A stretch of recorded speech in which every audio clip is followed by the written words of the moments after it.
ಜಗತ್ತೆಲ್ಲ 4 ಯುಗಗಳಲ್ಲಿ ಎಲ್ಲಾ ಮಹಾರಾಜರು ಬಡದಾಡಿದ್ದು ಭೂಮಿಗೆ, ಅದರ ಭೂಮಿ ಇಲ್ಲೇ ಅದ, ಅವ್ರ ಮಹಾರಾಜರೇ ಹೋಗಿಬಿಟ್ಟಾರ.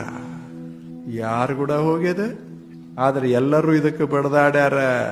ಮಾಂಧಾತ ಬಡದಾಡ್ಯಾನ, ರಾಮ ಬಡದಾಡ್ಯಾನ, ಧರ್ಮ ಬಡದಾಡ್ಯಾನ, ನಾವು ಬಡದಾಡ್ತೇವಿ, ಎಲ್ಲ ರಾಜರು ಬಡದಾಡ್ತಾರ. ಸಣ್ಣವ್ರು ಸಣ್ಣ ಸಣ್ಣದಕ್ಕೆ ಬಡದಾಡ್ತಾರ, ದೊಡ್ಡವರು ದೊಡ್ಡ ದೊಡ್ಡದಕ್ಕೆ ಬಡದಾಡ್ತಾರೆ. ಆದ್ರೆ ಯಾರು ಕೂಡ ಹೋಗ್ಯದ. ಈಗ ನಿಮ್ಮ ಮನೆಗಳೇ, ನಿಮ್ಮ ತಂದೆಯವರು ಮನೆ ಕಟ್ಟಾರ, ಅವ್ರು ಕೂಡ ಹೋಗಿಲ್ಲದು, ಅವ್ರು ಹೋಗ್ಯಾರ, ಮನಿ ಉಳ್ದ.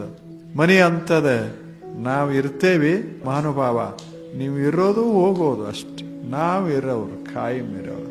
ನೀವು ಬೇಕಾದಟ್ ನಮ್ಮನ್ನ ಕಟ್ರಿ ಮಾಡ್ರಿ, ನಿಮ್ಮ ಹೆಸರೇ ಮಾಡ್ಕೋರಿ, ಎಲ್ಲರೇ ಹೋಗ್ರಿ, ದಿಲ್ಲಿ ತಕ ನಿಮ್ಮ ಹೆಸರು ಮಾಡ್ಕೋರಿ. ನೀವೇ ಹೋಗಾಗ ನಿಮ್ಮ ಹೆಸರೇ ಏನಾಗ್ತದೆ? ಸುಮ್ಮನೆ ಇರೋ ತಕ ಒಂದಿಷ್ಟು ಮಾಡೋದು, ಇರೋ ತಕ ಮಜಾದಾಗಿ ಇರೋದು. ಈಗ ನಮ್ಗೆ ಯಾರು ವಿರೋಧ ಮಾಡ್ತಾರೆ? ಇದು ನಮ್ಮದೇ ಅಂತ ನಾ ಹೇಳ್ತೀನಿ. ನೀವೇನು ವಿರೋಧ ಮಾಡ್ತೀರಿ?